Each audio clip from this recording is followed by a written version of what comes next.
Welcome, everybody, to another episode of Views from the Bridge, your second favorite podcast about the Philadelphia Union and the MLS All Star Game goal scorer and MVP, Baribo. I'm Justin, and Chuck's with me here tonight. Evan's doing something else. We have no idea. So, Chuck, how's it going? I'm hopefully having a better night than the referee when the Union played the Dynamo over the weekend. Yeah, we'll get there. I'm glad that you're having a better night than him, though, because if we did our jobs the way he did his, we wouldn't have jobs. Great start. Um, well, uh, this is going to be a very short conversation, but Baribo did win MVP of the All Star game. The MLS beat the Liga MX team 3-1. Neither of us watched the game though, so Yeah. but Baribo's goal was a nice one. Yeah, I was gonna say, I don't know if this a bad thing that until we got ready to start recording, I didn't even know that Baribo scored or won MVP of the All Star game. I only knew that MLS won and the game happened, and Messi All didn't right, play.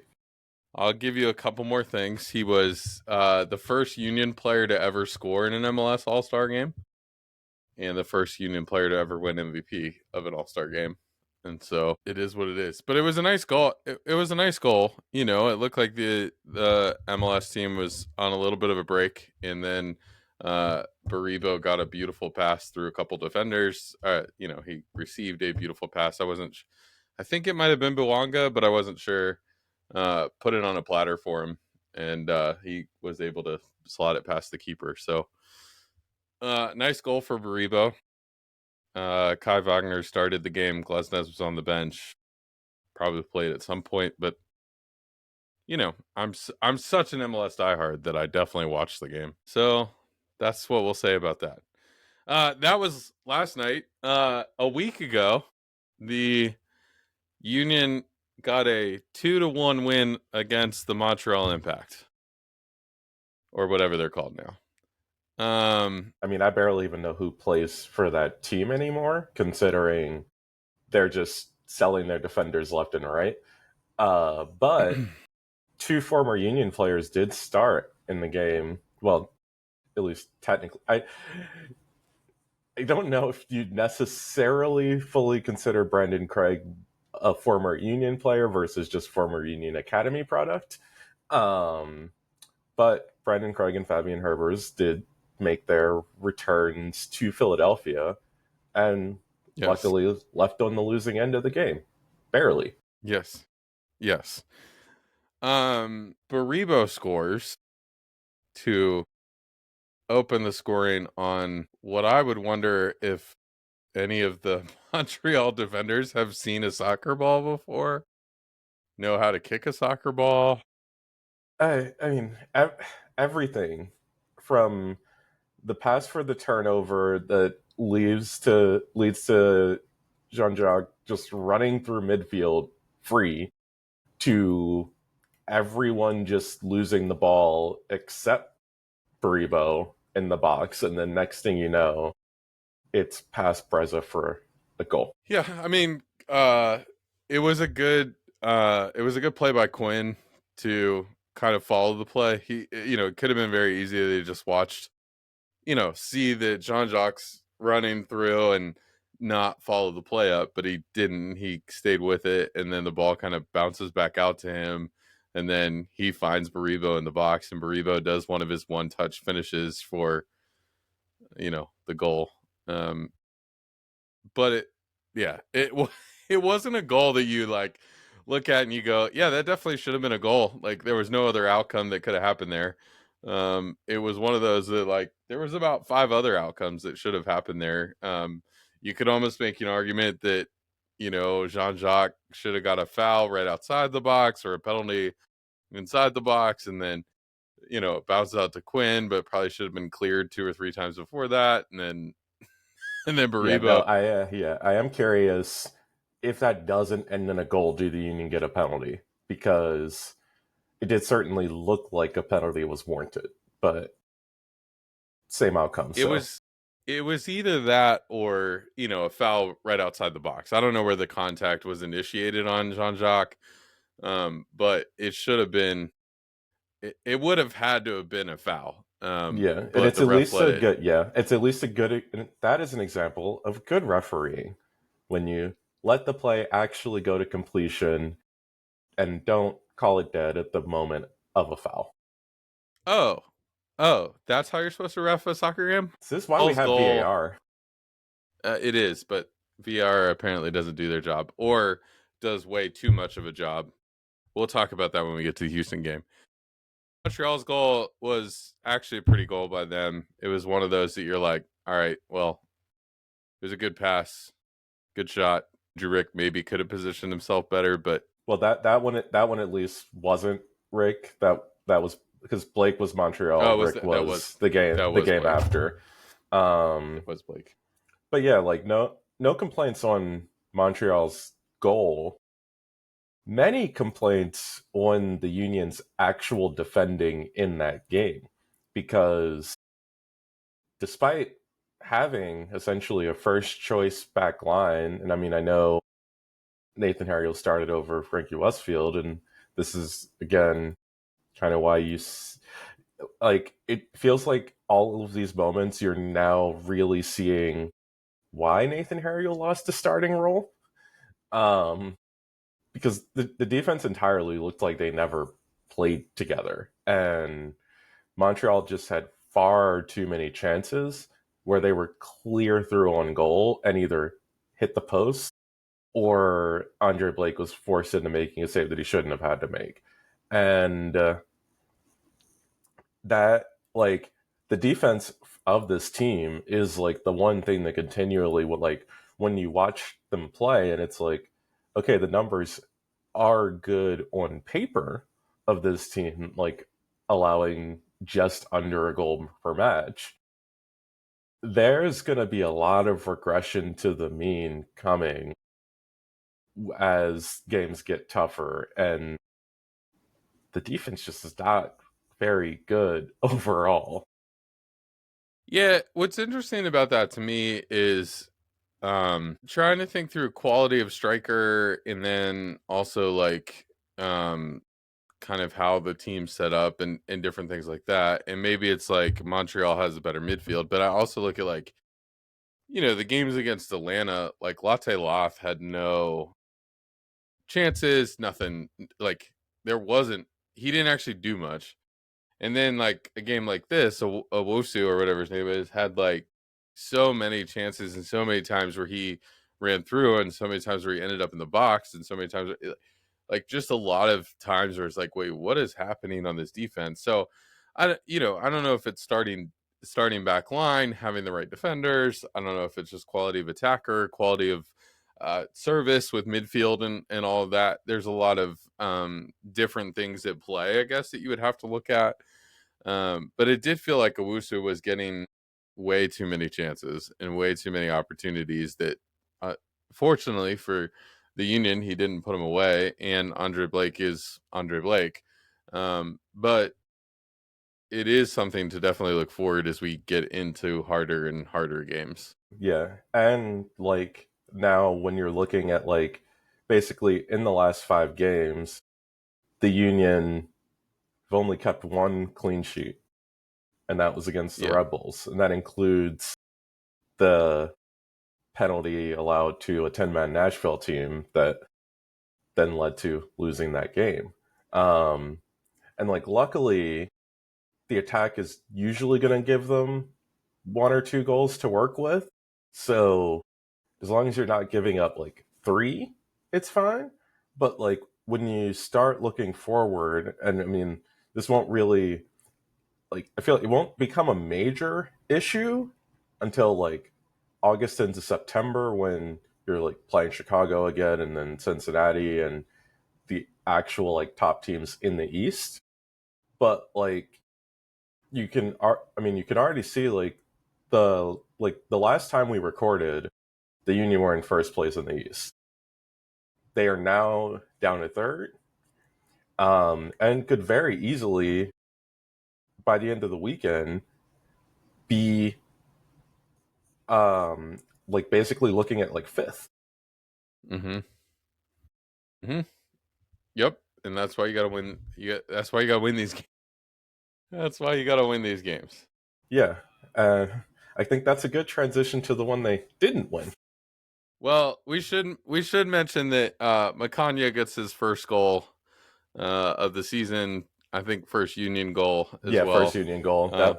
And it was a funny one as well, with his header going into the ground and then past Montreal's keeper. But they all count the same. And again, it is really just great having deliveries from Kai Wagner on dead ball situations. Like, it really does add so much to the Union's goal output. And luckily, everyone is aware enough of their positioning to take advantage of it and make goals like those off of corners the norm.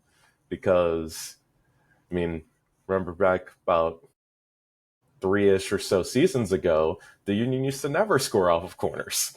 So it's just nice that like that's something we don't need to worry about. Yeah, that's what I was gonna say. I was gonna mention that too. I think what's interesting is like a couple years ago, Wagner used to always have to go deep with. Well, there was kind of two plays that they would run. Either as deep to Glesnes or Elliott, and then they would kind of head it back across the box and hope to score that way, or Bedoya on the near post trying to get a flick on. Which, And that was kind of the only two ways in which you got goals from corners several years ago. But it is nice to have more, between Macania, Glesnes, Baribo, Damiani. Like, there's a lot of guys who can attack across and put them away. despite the fact that I know Jack Elliott did score for the Fire like this past weekend or past week, I don't know, these games all run together now. Um, he, for his size, was the most useless player in the air for the Union. Yes. And I've just never understood that. And so it is great that that's just not the case with this collection of center backs. Yes. Yes. I would kind of make the argument that Elliott was okay defensively. It just he can never get on an offensive header no Yeah, matter yeah. what. No, And it was just like, come on. yeah, no real issues to say about his defense outside of just the horrors of him and Glasnes in his final season together. Yes. Yes.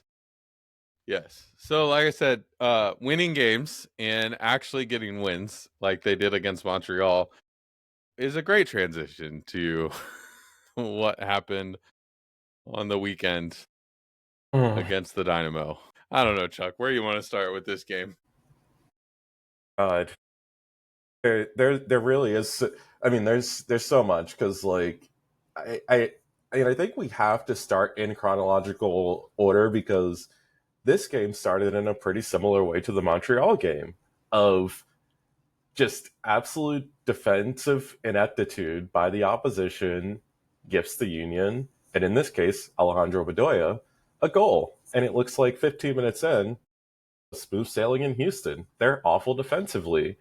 The Union are going to score 5 goals, and this will be great. Yes, I was very uh every time we sit down to watch the Union and Bedoya is playing, which this season has not been every game. But we happen to be watching this game together. My wife will make a comment about Bedoya. She's like, "How is Bedoya still playing?" And but I'm like, Bedoya is 38, which is my age. I am also 38 years old. And I'm like, what do you mean? And her argument every time is like, well, he's old for soccer players. And I'm like, okay, I mean, I get that still, but like using words like old and ancient and how is he still running is unkind, unkind. But I was very proud of Bedoya for, one thing about Bedoya, you never can question his effort. And, that ball comes in that should have been easily handled by the defender. And he just doesn't handle it the way he needed to. It's And Bedoya just gets in between him and the goalkeeper and kicks it in. also, can we just talk about how funny it is that for that game, Bedoya at 38 was playing in front of Frankie Westfield, who's 19. Like Yes. just amazing. Yes. And then the game just sort of turned from there thanks to the referee. I do have one question before we even get into that. Yes. Just when it comes to, because like I think this lineup came out and everyone's kind of just like, what? Because like I understand wanting to rotate some, but there was an entire week between this and then facing Colorado.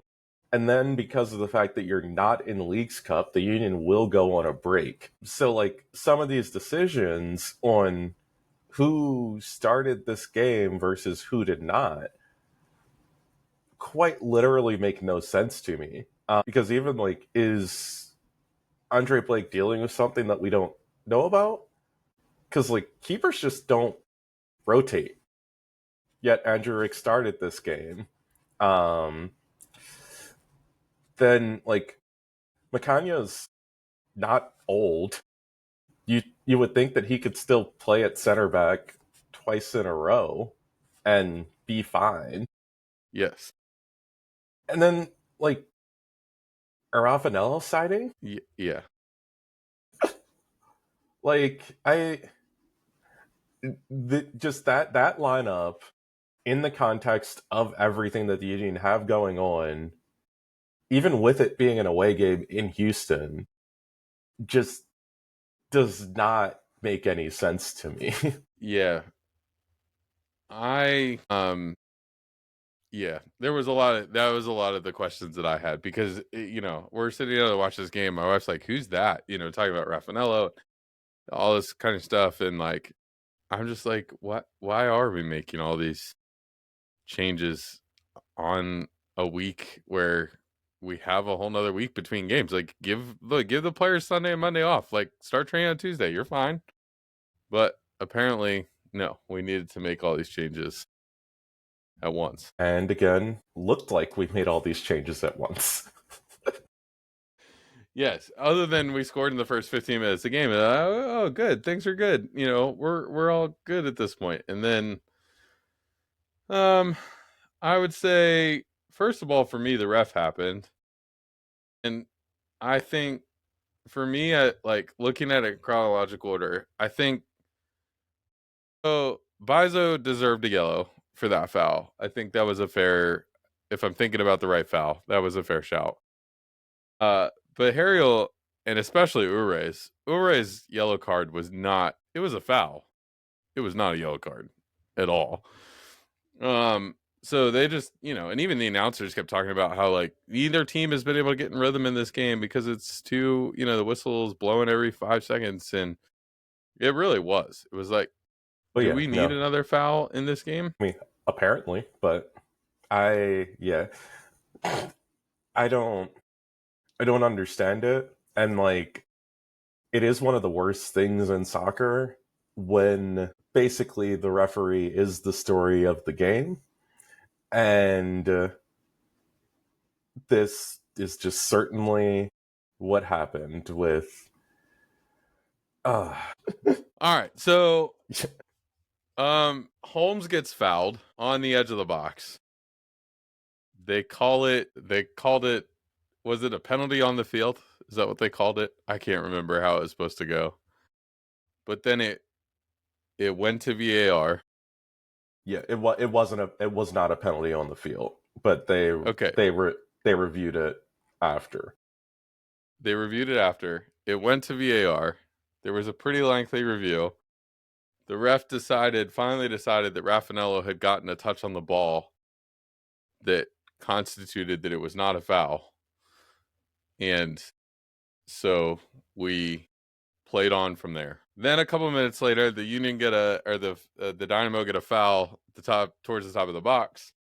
They shoot it in. Harriel, I think, or was it Bueno? One of the two. It was Bueno there. It was Bueno. Committed a handball with his elbow in the box. That goes to a penalty, and Jack McGlynn puts that one away and then celebrates it. I mean, are we? No, are we I'm surprised? I'm not surprised. I'm not surprised. Like, and I can't even be mad at him, considering like how him leaving Philly went. Yes. It's funny that it was from a penalty instead of him, scoring from open play, which is a lot less impressive. But he still overall had a good game and could have scored from open play if not for some good saves. But yes. Yeah, and it's like even though like looking at it, like I sort of understand because like Bueno did like the little chicken wing thing, like he couldn't keep his arms tight. Like it was still relatively close to his body, but like yes, by definition, that's a handball. Yes. But that's not the true issue that we're getting into here, because then a second half of play had to happen. Yes. At halftime, it seemed like Bradley Carnell sort of went, I made the wrong choice with all these substitutions, but also probably got a couple of those substitutions wrong. So he brings on Baribo for Ure, which I don't have any problem with that. He brings on Macania, but rather than taking Harry off the field, he takes Glesnes off the field.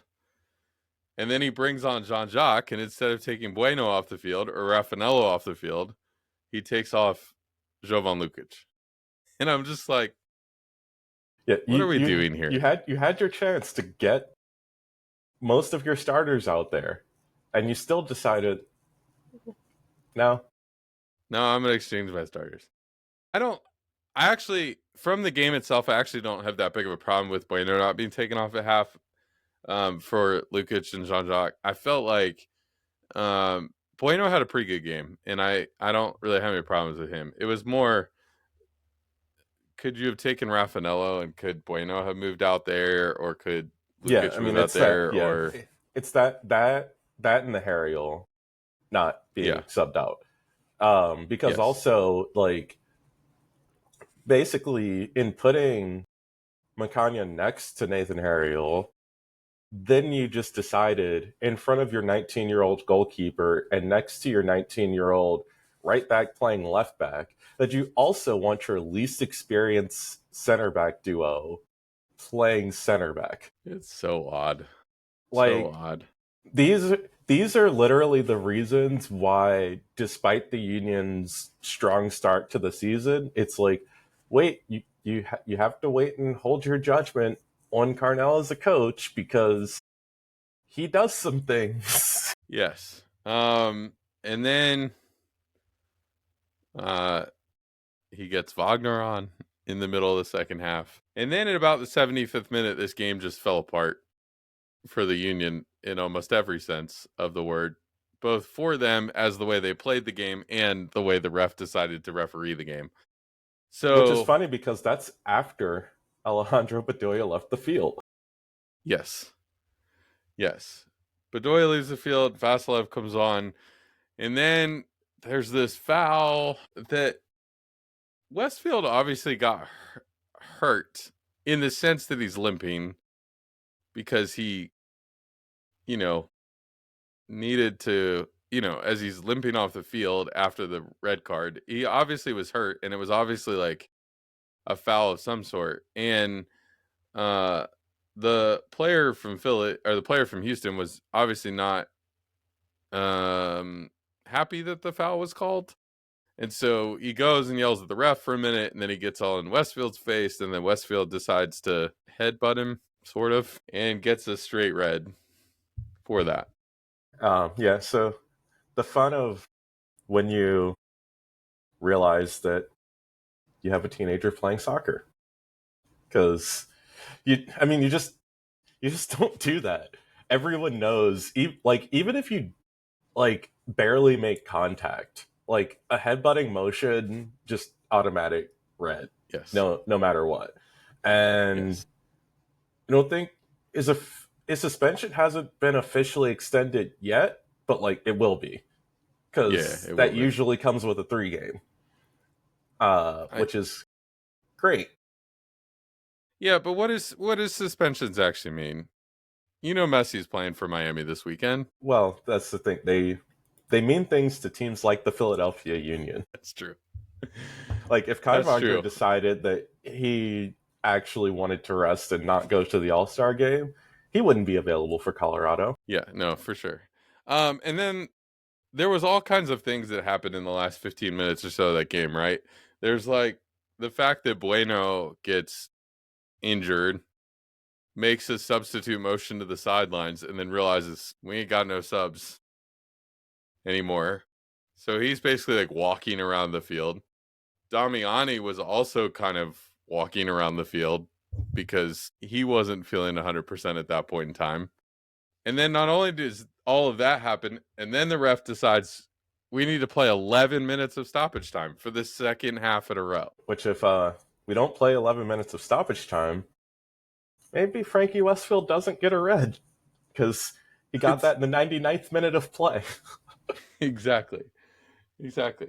Which was after another lengthy VAR review for what probably should have been a Union penalty, but apparently Nathan Harriel's not allowed to jump.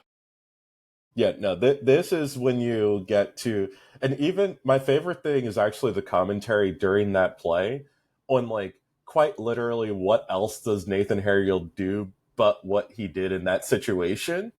And then Yes. the referee's still like, no, no, no penalty. He committed a foul. Yeah. It's like, where did he do that? Yeah, exactly. I love the announcer duo. They're like, what else is he supposed to do? He jumps up, puts his arms up to jump like every other normal human being on the face of this earth, and then where else is his arm gonna go? Yeah, I mean, apparently, just things like that don't matter. Unfortunately, just because, like, despite all this, Houston didn't have that many chances in the second half, which is why even the Union, playing with 9 by that point, weren't really having an issue with defending, but then lost what should have been their chance to win the game from actually creating attacking chances. Yes. I was very frustrated by this whole thing because even, I think, the announcer duo, first of all, was like, hey, where else is he supposed to go? And then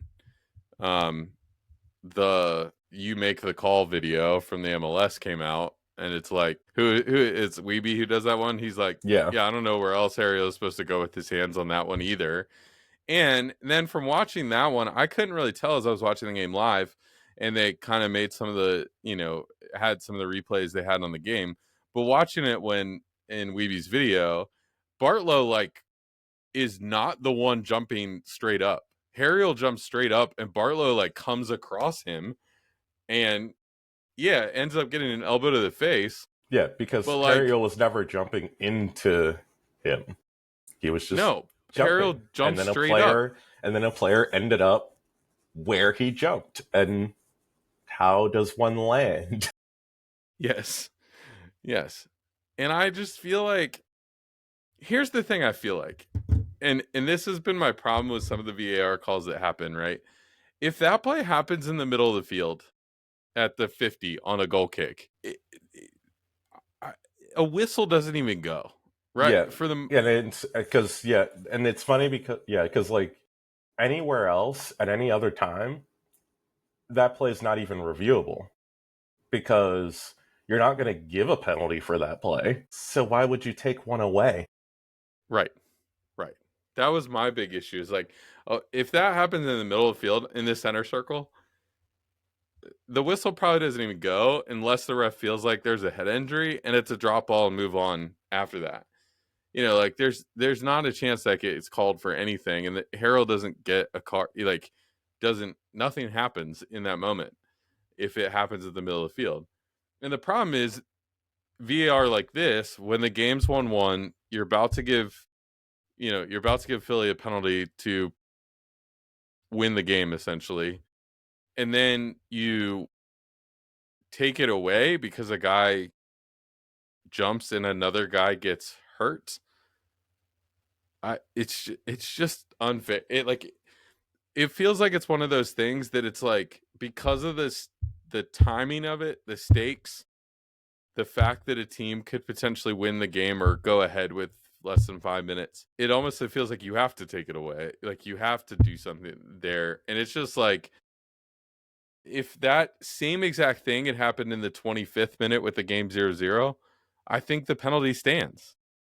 But because it's the 90th minute, they feel like, well, we can't, on a VAR play like this, we can't give the team a win. Well, I mean, that's where, like, I still don't feel like enough referees understand that just because you go to the screen means you have to do something. Yeah, you don't. You can stick with your call on the field. Yeah, because, and like, also, I think this is a good example of where things of that nature always look worse in slow motion.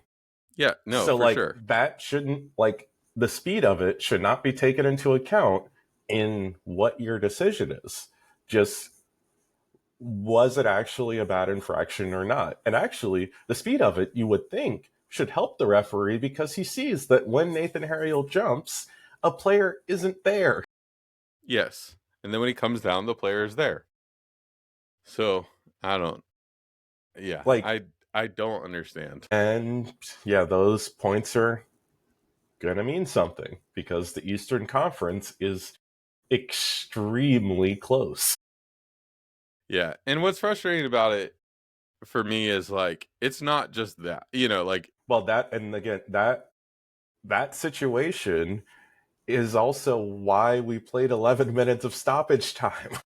yes, but that's also why situations like that are why you don't make 7 changes on a Wednesday, Yes. Saturday. Like, you just don't.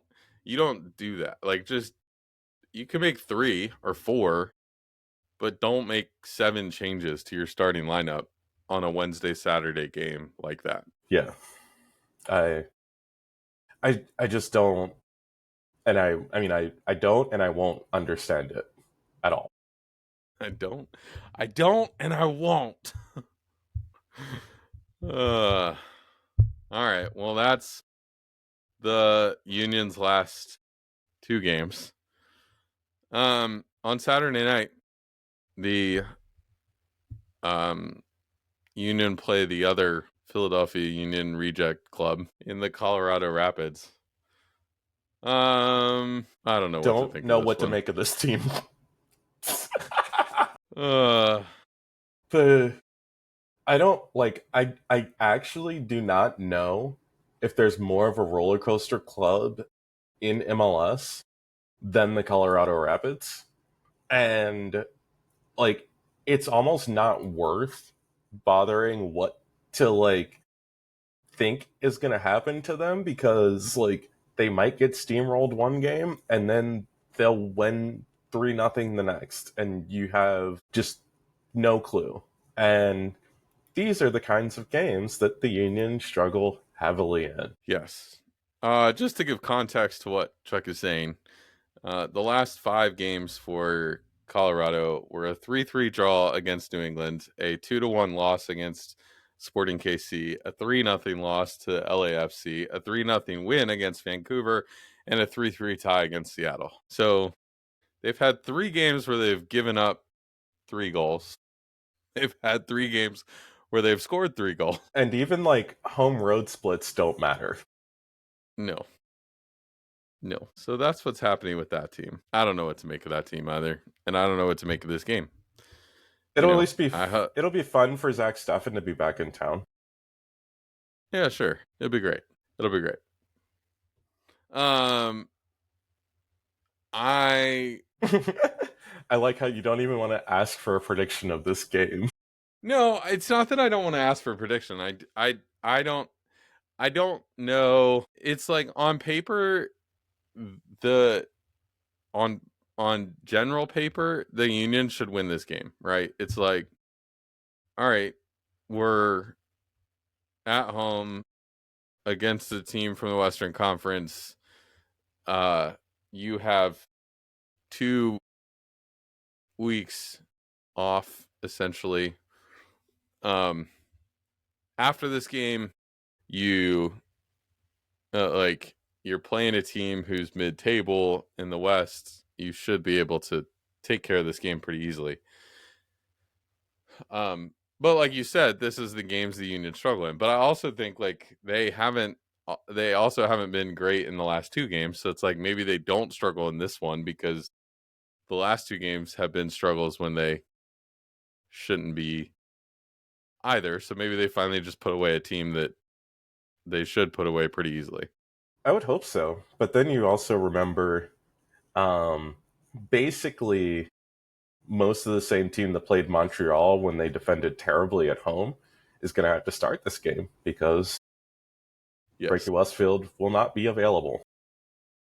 Yes. I mean, at least Kai Wagner will be on the field. You won't have a right back playing left back. I mean, unless Bradley Carnell decides to rest Wagner because he played in the All-Star game. My God, that would be hilarious. But yeah, no, I mean, would it be hilarious, Chuck? Would it be hilarious? There's certain things that you can only laugh at to keep yourself from actually like experiencing the crippling pain from them. So yes. Yeah, I'm not worried about the Union scoring goals on Colorado. Like that won't be the problem. Like I think they score 3. It's whether they give up 3. They concede 3. And I mean I think my actual prediction for this game is a 3-2 Union win. Yeah, because they're gonna try. That's probably fair. Yeah, I mean I think the Union, like you said, it's weird looking at the table because I think by the end of the weekend, the Union could be back in first place if they take care of business against Colorado like they should, or they could be in 5th. Well, I don't think they can. I don't think they can officially fall into 5th over the weekend, but just with Miami's games in hand, yeah, with and actually, yeah, because MLS is stupid, and the first tiebreaker and in the table is actually, well, no, because I would say because the first tiebreaker is wins, not goal differential, so they will still be ahead of Columbus, for now, and then Miami's games in hand are just going to catch up eventually. Yeah, I mean the thing is for me, if the Union win, they'll be sitting on 50. You know, Cincinnati plays Miami, and who knows how that game is going to turn out. And then Nashville has to go cross country to San Diego. So, you know, those cross country trips, you never kind of know how those games are going to end up.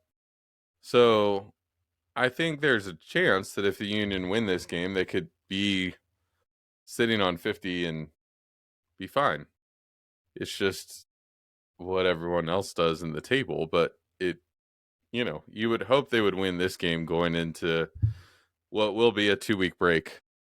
You would hope, sort of. Yeah, they will get they will get a chance during that 2-week break to see Paxton Aronson again before he's shipped off on loan.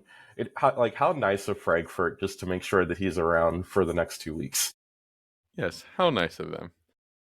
It will add to the instead of 2,000 people being there, maybe 4,000 people will be there. They are welcome to leave him in Philly when they go back to Germany.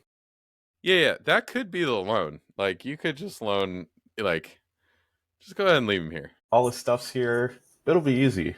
Still You can make it. need more You can make attackers. it a 6 month loan. I don't care. We'll just take him until January. Oh yeah, no, that would actually feel like enough to put the Union over the top right now. Yes. Yes. I don't. It'll be what? What do we have? Like 10 more games left this season. 14 more games left this season. So we'll see. Yeah, the Union have 10 left. So it is wild. Like, well, these breaks are stupid because it feels like with where we are in the season that there shouldn't be like this few games left because everything's been so compressed to put weird 2-week breaks in places that they don't belong, because none of them have actually helped the Union. Like, they've still had to play games without players who were at the Gold Cup and on youth international duty, but MLS is like, here's this break where you don't need it. Yeah, exactly.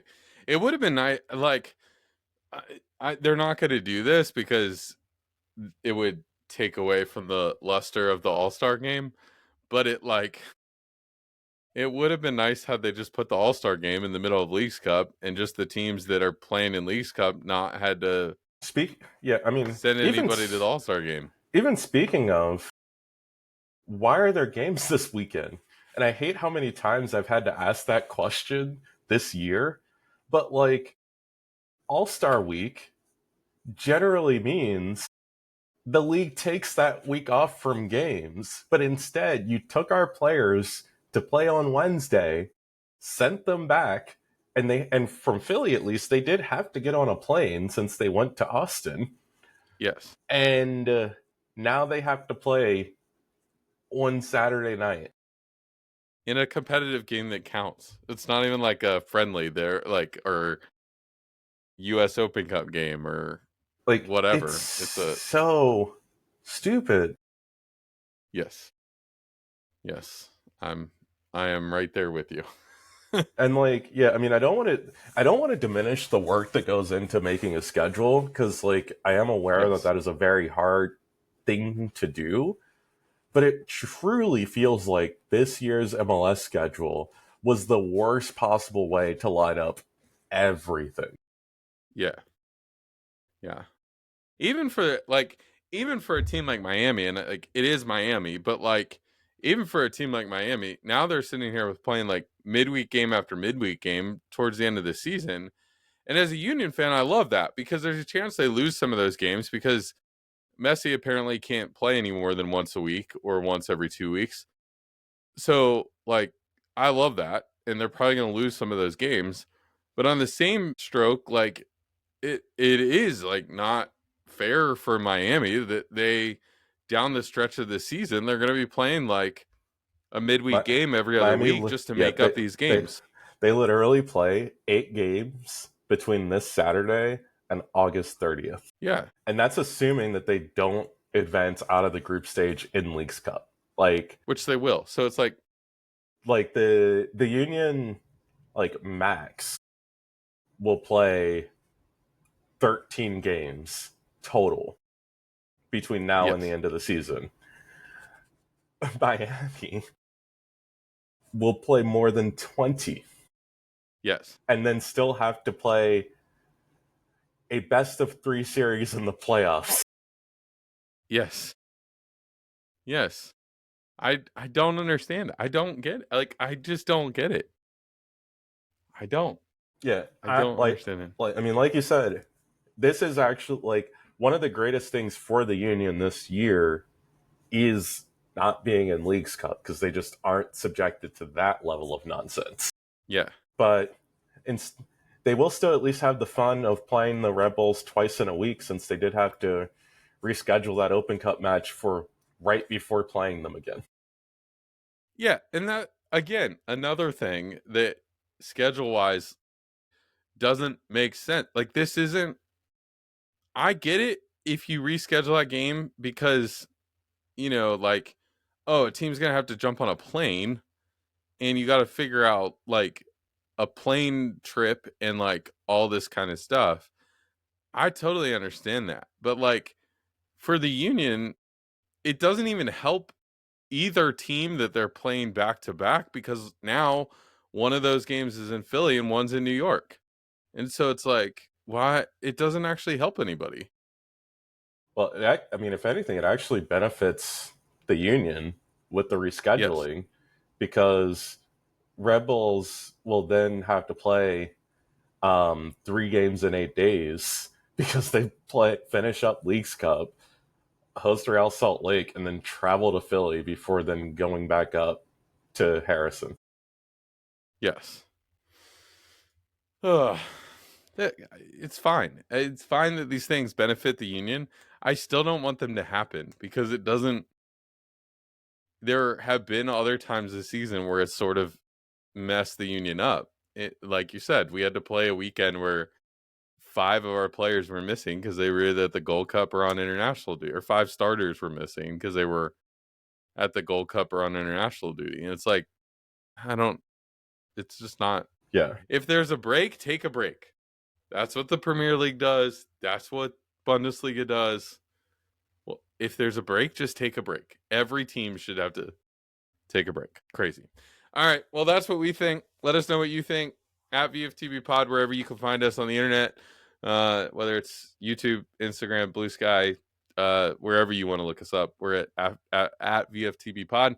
We'd love to hear kind of what you think about the scheduling, about the Colorado matchup this weekend, about the referee in Houston, whatever you want to tell us about. Tell us about, and we'll go from there. And but we'll be back with more Union content very, very soon.